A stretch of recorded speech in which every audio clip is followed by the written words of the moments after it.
የመኪኖች ዋጋ እጅግ ቀነሰ። አንደኛ ፐርሻ። ይህ መኪና የ2024 ሞዴል ሲሆን ዋጋው 45 ሚሊዮን ብር እየተባለ ነው። ሁለተኛ BYD ሴል 06 DMI።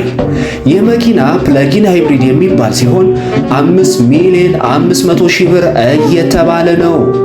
ሶስተኛ ቶዮታ BZ4X ኦል ዊል ድራይቭ አልትራ የሚባለው ትሪም ሌብል። ይህ መኪና የ2024 ሞዴል ሲሆን 6 ሚሊዮን 800 ሺህ ብር እየተባለ ነው። አራተኛ ቶዮታ BZ4X ቱ ዊል ድራይቭ አልትራ። ይህ መኪና የ2024 ሞዴል ሲሆን 6 ሚሊዮን 500 ሺህ ብር እየተባለ ነው። አምስተኛ ቶዮታ RAV4 ሃይብሪድ።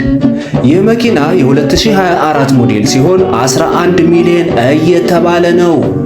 ስድስተኛ ENP2። ይህ መኪና የ2024 ሞዴል ሲሆን 5 ሚሊዮን 500 ሺህ ብር እየተባለ ነው። ሰባተኛ ሲትሮን EC4 ኤሌክትሪክ። ይህ መኪና የ2023 ሞዴል ሲሆን 6 ሚሊዮን 500 ሺህ ብር እየተባለ ነው። ስምንተኛ BYD E2። ይህ መኪና የ2024 ሞዴል ሆኖ 405 ኪሎ ሜትር በአንድ ጊዜ ቻርጅ መጓዝ የሚችል ሲሆን 3 ሚሊዮን 850 ሺህ ብር እየተባለ ነው። ዘጠነኛ ቮልክስዋገን ID6። ይህ መኪና 7 ሚሊዮን ብር እየተባለ ነው። አስረኛ ቮልክስዋገን ID4። ይህ መኪና የ2024 ሞዴል ሲሆን 6 ሚሊዮን 300 ሺህ ብር እየተባለ ነው።